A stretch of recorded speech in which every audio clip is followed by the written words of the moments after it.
Well, Julie, thank you so much for sitting down with me today. I'm looking forward to our conversation. But before we get started with the origami questions, I was wondering if you might share a little bit about yourself. Oh, sure. So I live in Seattle. It's really lovely, and I love the Pacific Northwest and getting out in nature. Mm. Uh, I love playing games, video games, and board games. I'm a cat person. I spend a lot of time with my cats. And as you know, I'm an origami designer. That's right. Yes, and that's how you and I became friends.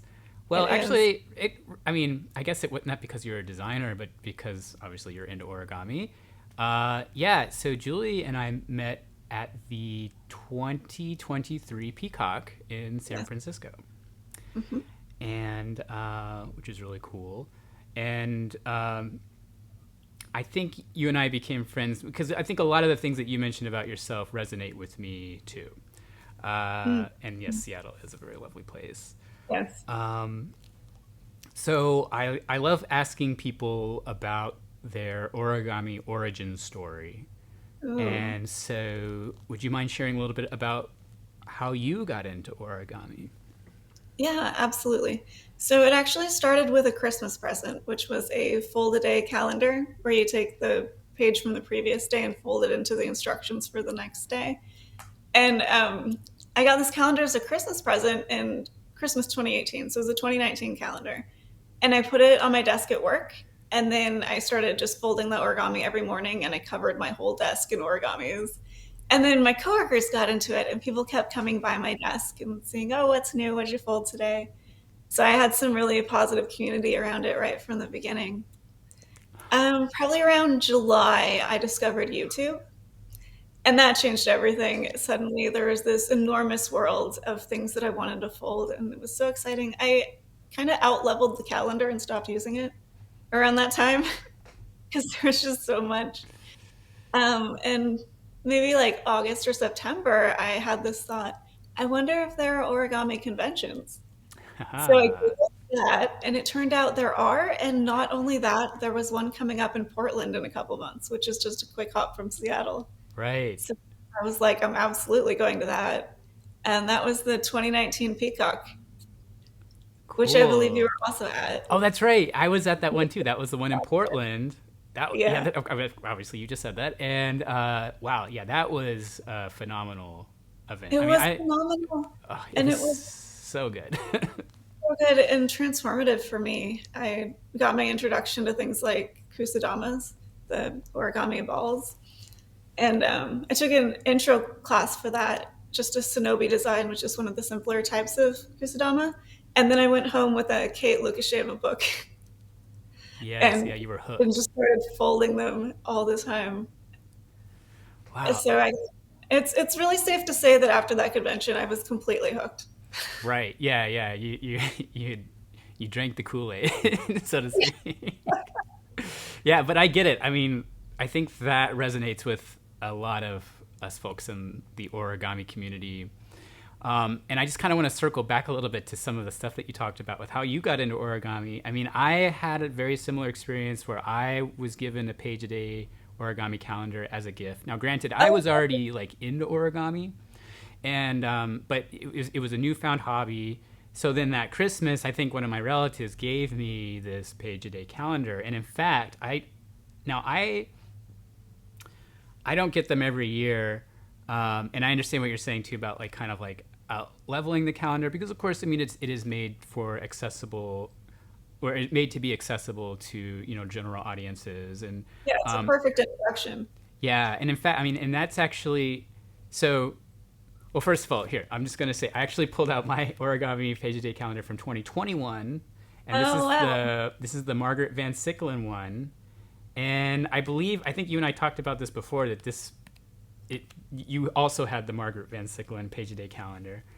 I think Uh, that, and then it's the one thing though about the calendar that I never did was to fold the models from the previous day's page because I really wanted to hold on to the instructions. Like I wanted to still be able to know how to fold the things that I was like. So I love getting these, but I don't actually use them as calendars, and I'm not like folding the sheets. But what I found that it's a really great resource for learning easy models that then I can turn around and teach to other people. Yeah. Because of course, I teach origami for a living, and so I've found it to be a really great resource.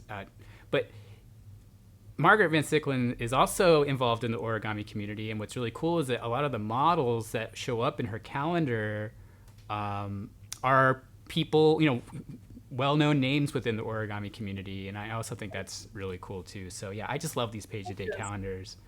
But I Yeah, love. James, I got some fancy papers for Christmas that year also. So I was also keeping the instructions and a lot of Gotcha. detail. Yeah, yeah.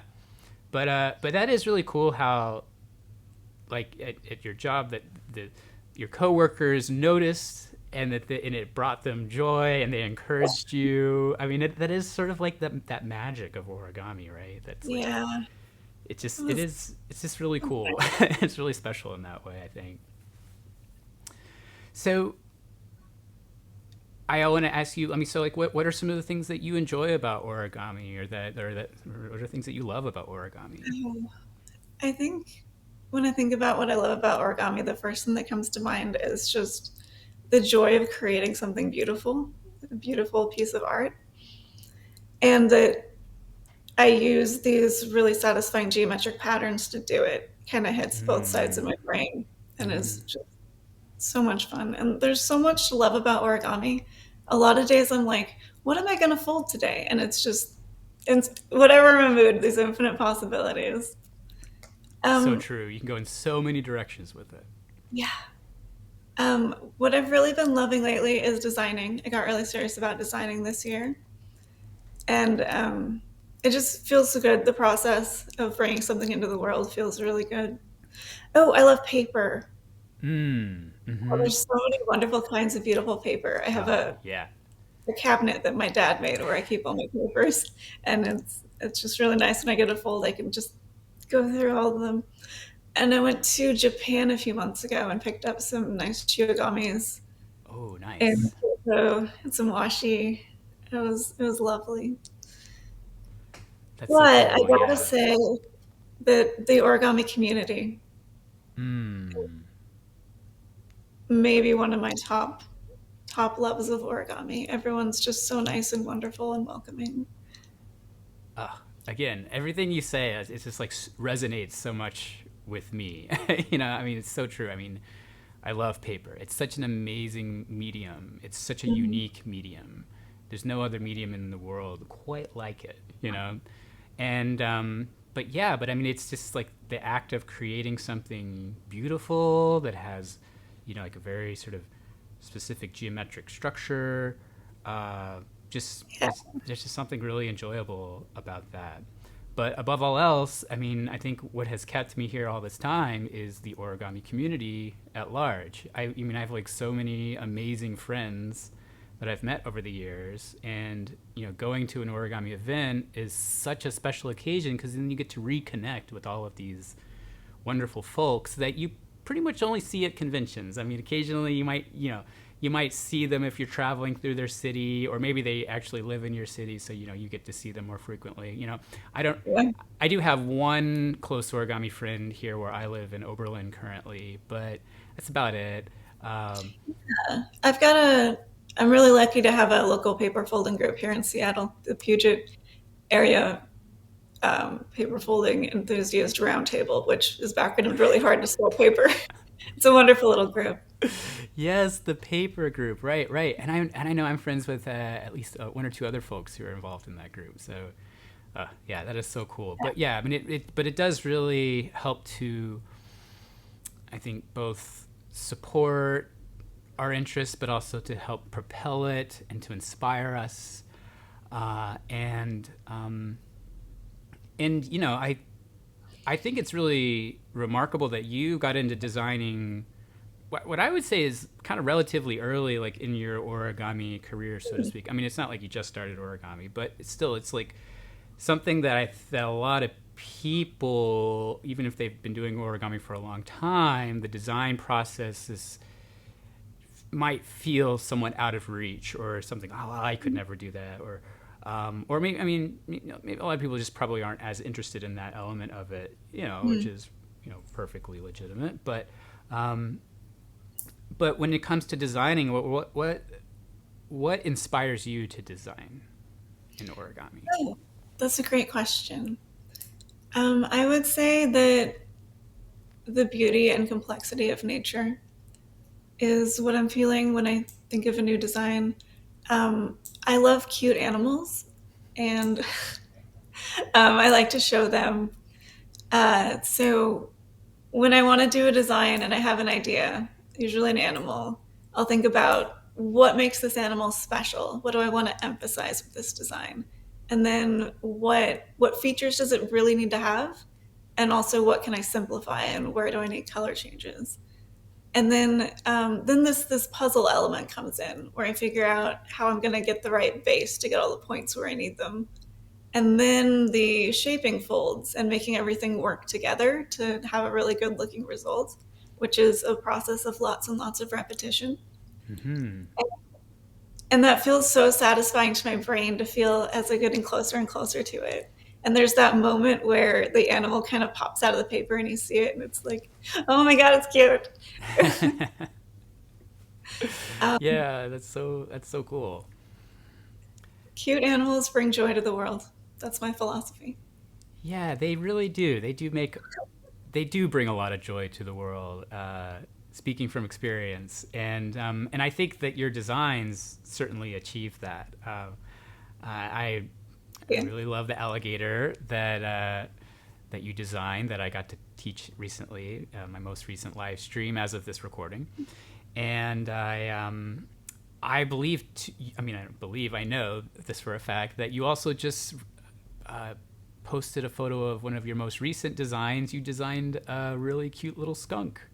Yeah, a little skunky. And yeah, it's totally adorable. So yeah, I really love it. Um, so then, what would you consider some of the challenges that you run into when you are creating a design? What are some of the Okay. sort of the roadblocks or the things that you have to kind of work through? Um, so I mean, always the perpetual challenge is needing to develop my skills more, and a lot of that's kind of on a rolling basis, and I'm always Mm. pushing myself. So it's kind of, in a way, it's a challenge, and in a way, it's the journey. Mm. I did think of something. One of my challenges is I have this cat named Maverick, and he loves to destroy origami. He will come up and just bite my origami and run off with it and shred it to pieces. Oh my goodness. Terrible. He also steals things like paper towels and just puts them in bits all over the floor. He loves paper products. Wow. Yeah. Well, I would say yes. I'm sure that is a considerable challenge when it comes to Yeah, both super careful. designing and just folding origami or existing with origami. I think I just thought of something else. The thing that I really struggle with that I'm working on is knowing when to quit. Oh, Sometimes that's a good it's one. on a little thing that I want the paper to be a certain way, and maybe I don't have quite the right skill set to do it, or maybe it's not even possible. I don't really know. But I'll try the same thing for like hours until I have to quit because of frustration. And like, even if I am eventually going to get it, which sometimes I do eventually get it from that process, but even if I am, it's better to leave and rest and come back and work on it again when I'm fresh. But it's so hard when I have a design I'm working on. I don't want to do anything else. It's just Yeah, I it's know what you so mean. hard to put it down. Right. It's like all you can think of, and it's like if until you work through it and figure out, you know, how to get to the end. It's pretty much all that matters. I think you also said something that rings true for pretty much any art form, whether it's visual art or not, but like knowing when to quit. Mhm. And I guess, I mean, I think there's sort of like two ways of looking at that. I mean, one is, I mean, on the one hand, you mentioned this too, that if you're feeling frustrated, sometimes it's better just to set it down, walk away, sleep on it, come back later with, fresh mind, fresh everything, and then often the solution then presents itself where you can like work through whatever it is that you were stuck on. But I think in a broader sense too, that like a lot of artists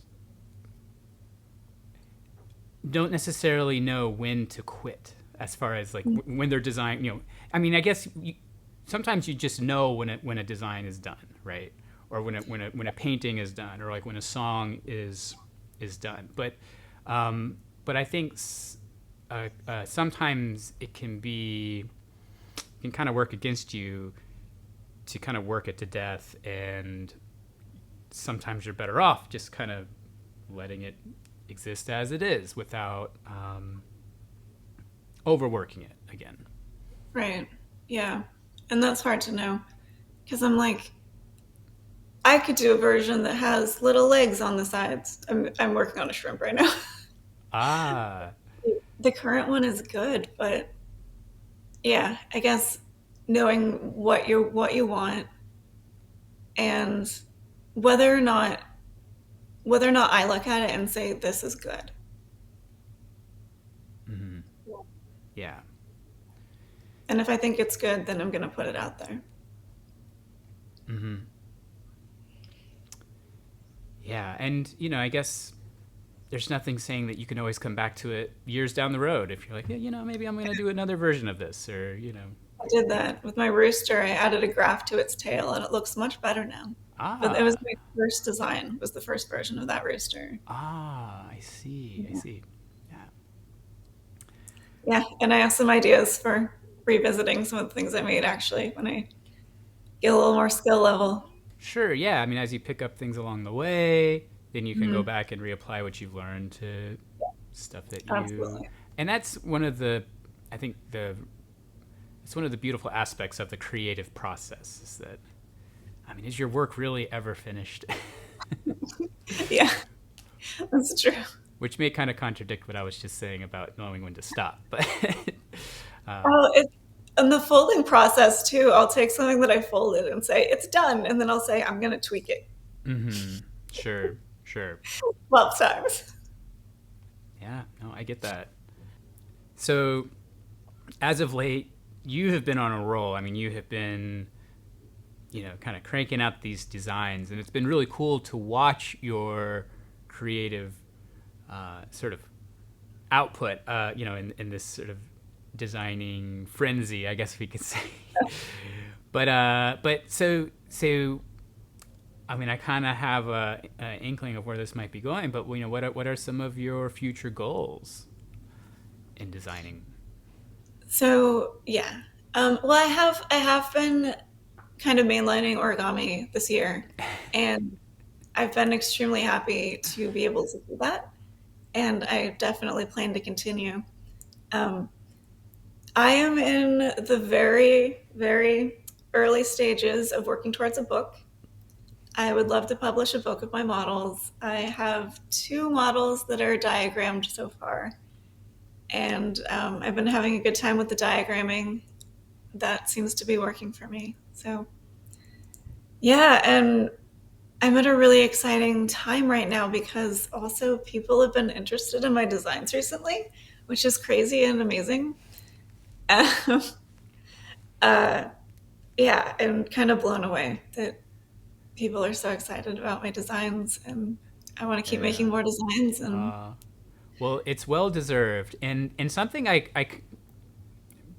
feel I should have mentioned earlier in regard to your alligator. So so for those of you at home who weren't at the New York Origami USA convention this past July, but Julie taught her alligator at the convention, and her class sold out, and everybody in the class loved it. And I was there too, and I took the class, and it was an amazing class, and you did such a great job, not just thank teaching the you. model, but you also went into some elements of the design itself, and how it was, these two grafted fish bases, and what that kind of yields as far as like what's available to you in the paper for different features and whatnot. So, but yeah, I have to agree. I think people are really excited about your designs, and it's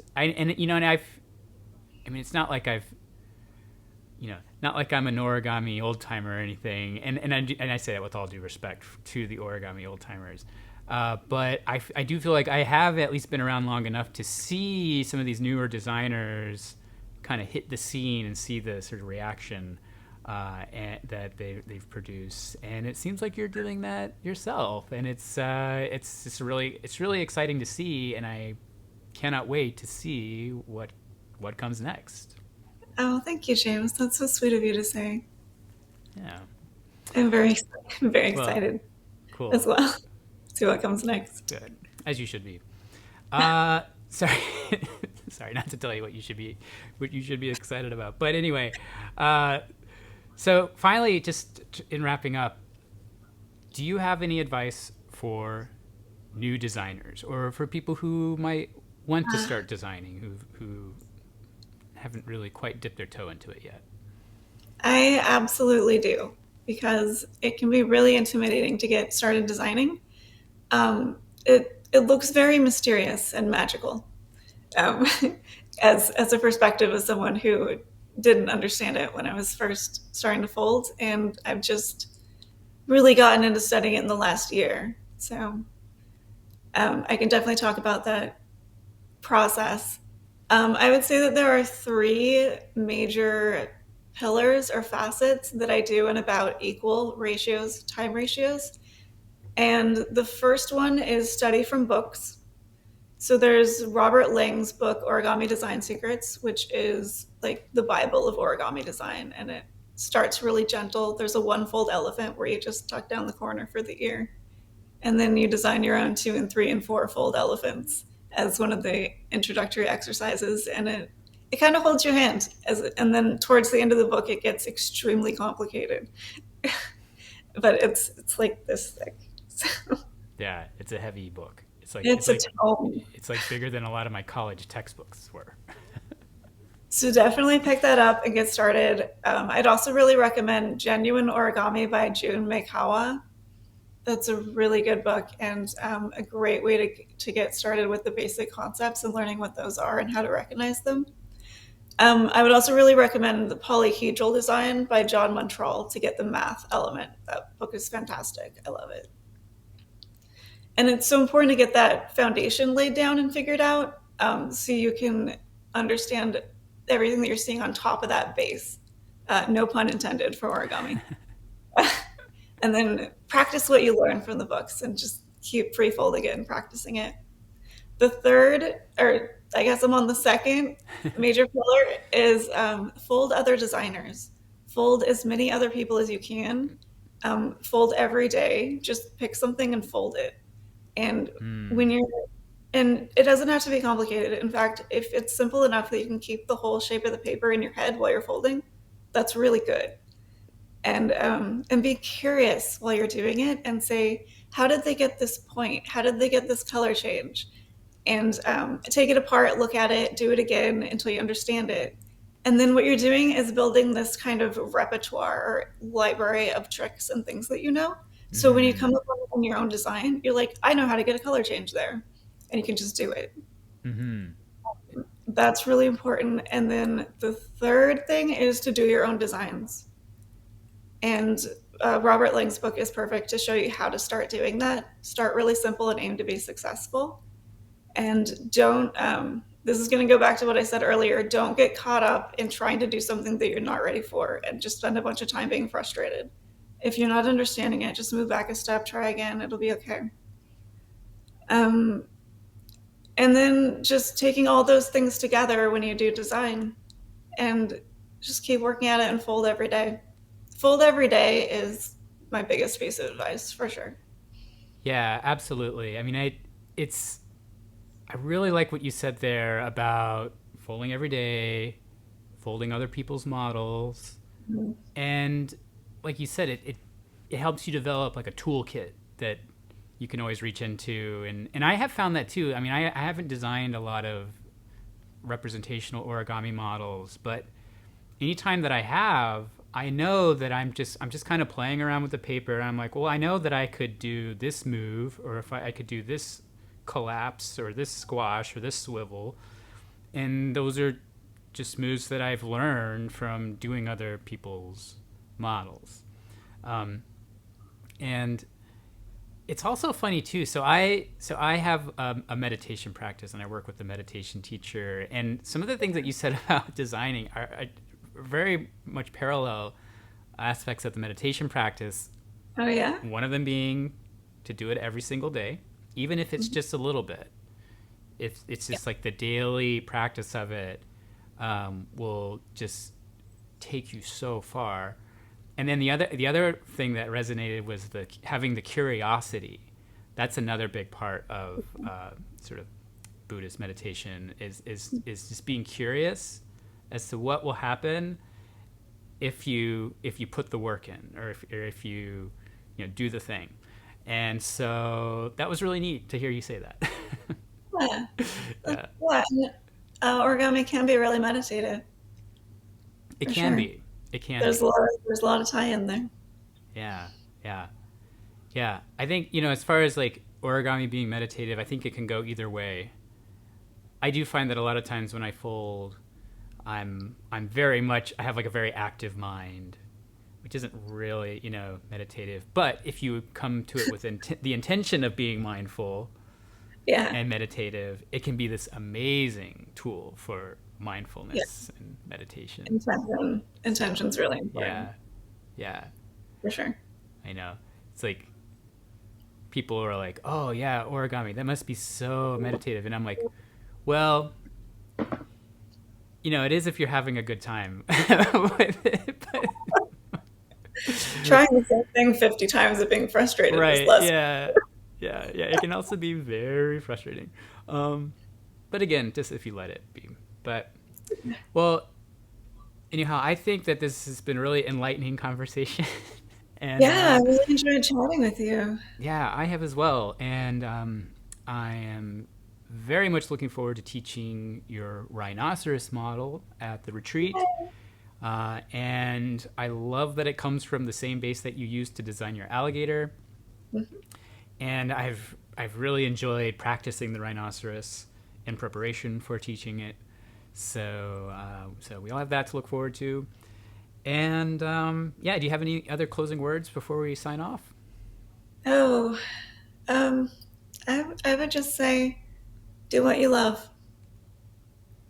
I love it. Oh, cool. All right, Julie. Well, thanks so much, and we will see you at the retreat. You take care. Take care, James. Thanks.